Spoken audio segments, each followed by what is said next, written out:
आज देखते हैं मेरे शोरूम में इंसानियत कितनी बची है। आज मैं आर्यन मल्होत्रा नहीं, बस एक आम आदमी हूं।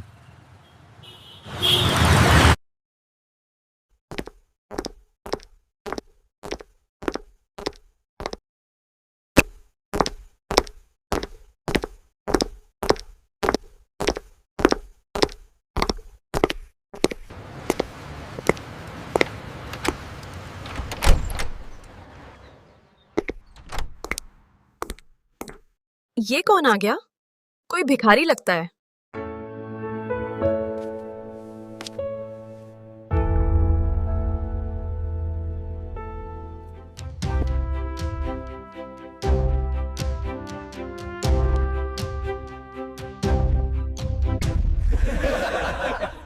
आजकल कोई भी अंदर आ जाता है।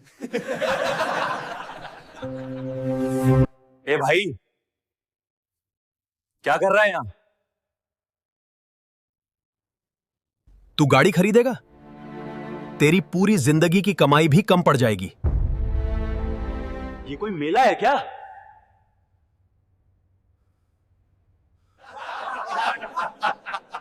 शहर की सबसे महंगी और पॉश सड़क पर, जहां हर दूसरी बिल्डिंग किसी कॉरपोरेट ऑफिस या लग्जरी ब्रांड का शोरूम हुआ करती थी, वहीं बीचों बीच खड़ा था एक भव्य कांच का महल, रॉयल व्हील्स मोटर्स।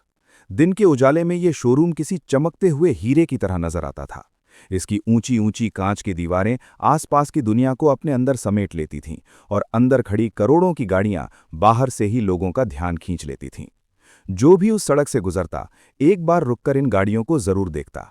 कुछ लोग सपनों के साथ देखते, तो कुछ लोग सिर्फ एक नज़र डालकर आगे बढ़ जाते, क्योंकि उन्हें पता था कि ये दुनिया उनकी पहुंच से बहुत दूर है। शोरूम के बाहर खड़ी गाड़ियों की लाइन अपने आप में एक कहानी कहती थी।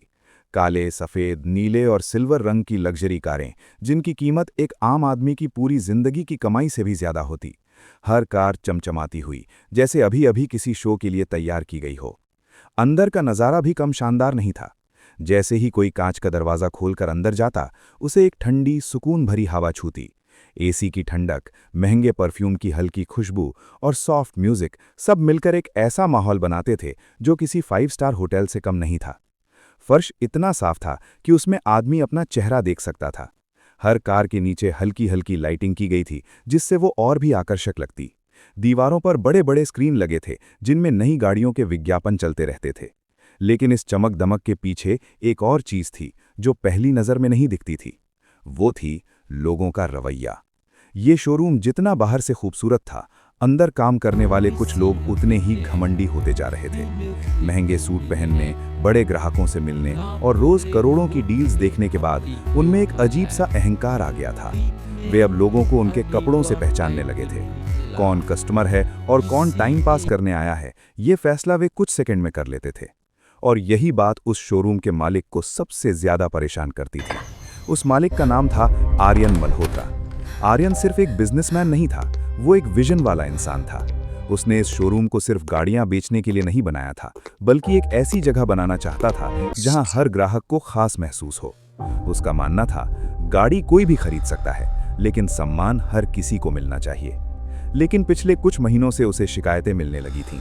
कुछ ग्राहकों ने कहा था कि स्टाफ का व्यवहार अच्छा नहीं है, कुछ ने बताया कि उन्हें इग्नोर किया गया, और कुछ ने तो ये भी कहा कि उन्हें सिर्फ इसलिए कम तवज्जो दी गई क्योंकि वे दिखने में अमीर नहीं लगते थे। आर्यन को ये बात अंदर तक चुभ गई।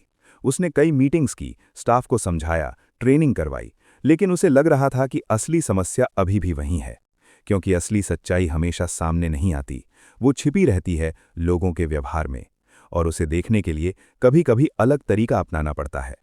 एक सुबह आर्यन अपने कमरे में खड़ा आईने के सामने खुद को देख रहा था। उसने अलमारी खोली और अंदर से एक पुरानी भटी हुई शर्ट निकाली। वो शर्ट उसने सालों पहले किसी प्रोजेक्ट के दौरान पहनी थी, जब वो खुद संघर्ष कर रहा था। उसने उसे पहन लिया। फिर उसने एक पुरानी जीन्स निकाली जो थोड़ी ढीली और घिसी हुई थी। जूते भी उसने वैसे ही चुने, धूल से सने हुए, जिनकी हालत देखकर कोई भी समझ जाए कि ये आदमी किसी बड़ी जगह से नहीं आया। उसने जानबूझकर अपने बाल बिखरे हुए छोड़े, चेहरे पर हल्की दाढ़ी बढ़ी रहने दी। कुछ ही मिनटों में वो पूरी तरह बदल चुका था। अब वो आर्यन मल्होत्रा नहीं लग रहा था, वो एक आम आदमी था, शायद गरीब, शायद संघर्ष करता हुआ। उसने आईने में खुद को ध्यान से देखा और हल्की सी मुस्कान आई। अब देखते हैं, उसने धीमे से कहा, मेरे शोरूम में इंसानियत कितनी बची है।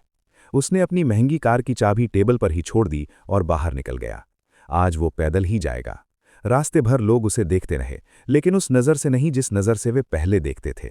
अब उन नज़रों में कोई पहचान नहीं थी, कोई सम्मान नहीं था, बस एक सामान्य उपेक्षा थी, और यही वो महसूस करना चाहता था।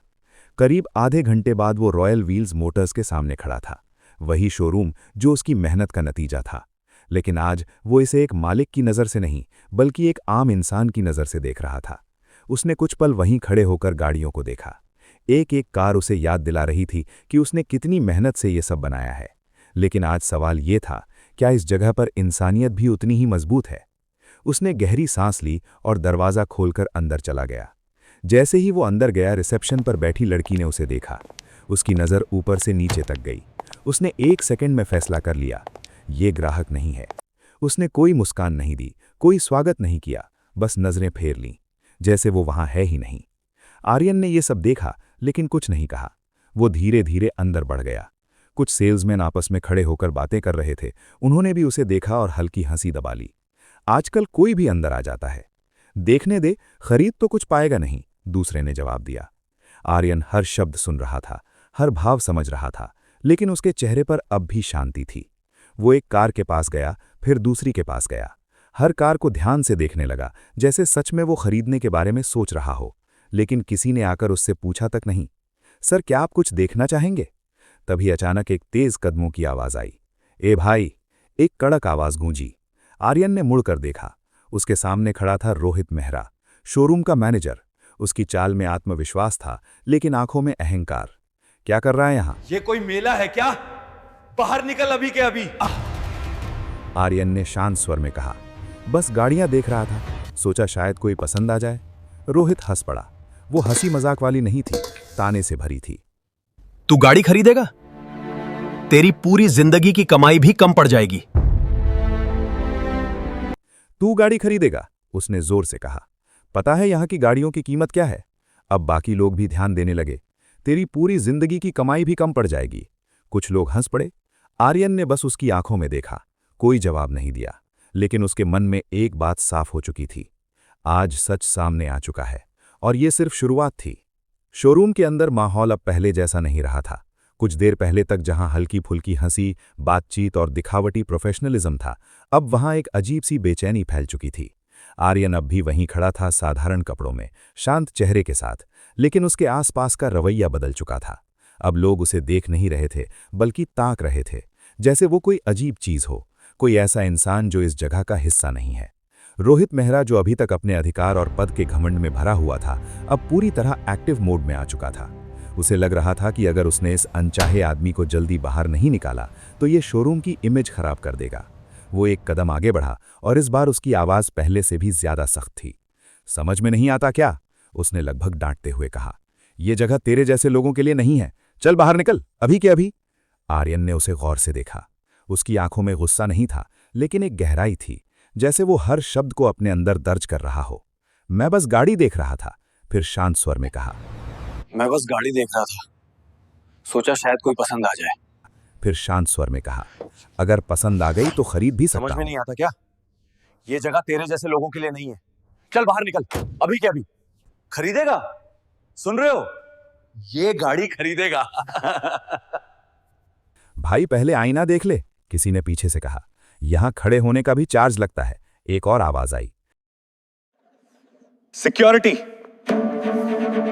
इसे बाहर निकालो।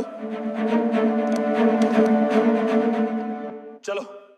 ये सब सुनकर भी आर्यन के चेहरे पर कोई बदलाव नहीं आया, लेकिन अंदर कुछ जरूर बदल रहा था। ठीक है, मैं चला जाता हूं। लेकिन जाने से पहले एक छोटी सी बात पूछ सकता हूं?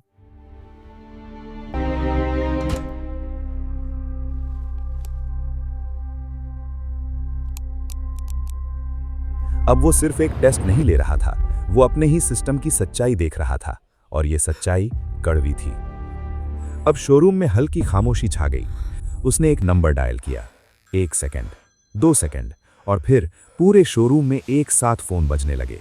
एक अजीब सी आवाज गूंजी, हर एक कर्मचारी का फोन, हर एक का। सब चौंक गए। ये क्या? किसी ने धीरे से कहा। सब ने अपने अपने फोन निकाले और स्क्रीन पर जो लिखा था उसे देखकर हर किसी के चेहरे का रंग बदल गया। Owner sir calling. एक पल के लिए जैसे समय रुक गया। रोहित का गला सूख गया, उसके हाथ कांपने लगे। उसने धीरे से अपना फोन उठाया और फिर उसकी नजर सामने खड़े उस आदमी पर गई जो अब फोन अपने कान से लगाए खड़ा था। हेलो रोहित। कैसा चल रहा है मेरा शोरूम? और बोल रहा था, हेलो रोहित, कैसा चल रहा है मेरा शोरूम? ये सुनते ही जैसे बिजली गिर गई हो। रोहित के पैरों तले जमीन खिसक गई, उसकी आंखें फैल गईं। उसके चेहरे पर जो घमंड था वो एक ही पल में डर में बदल गया। सर, उसकी आवाज कांप रही थी। पूरे शोरूम में सन्नाटा छा गया। कोई हिल भी नहीं रहा था, कोई बोल भी नहीं रहा था। आर्यन ने धीरे से फोन नीचे किया, कॉल कट कर दी। अब वो धीरे धीरे रोहित की तरफ बढ़ा। सर, माफ कर दीजिए, मैं आपको पहचान नहीं पाया। सर, एक मौका दे दीजिए।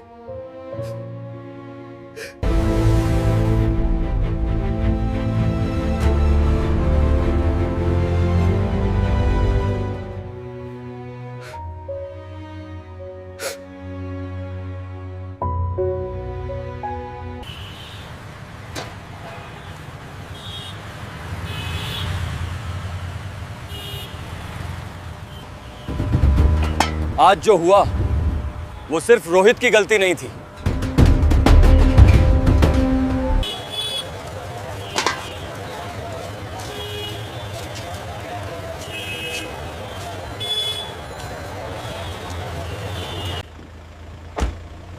Allow me to help you with that bag.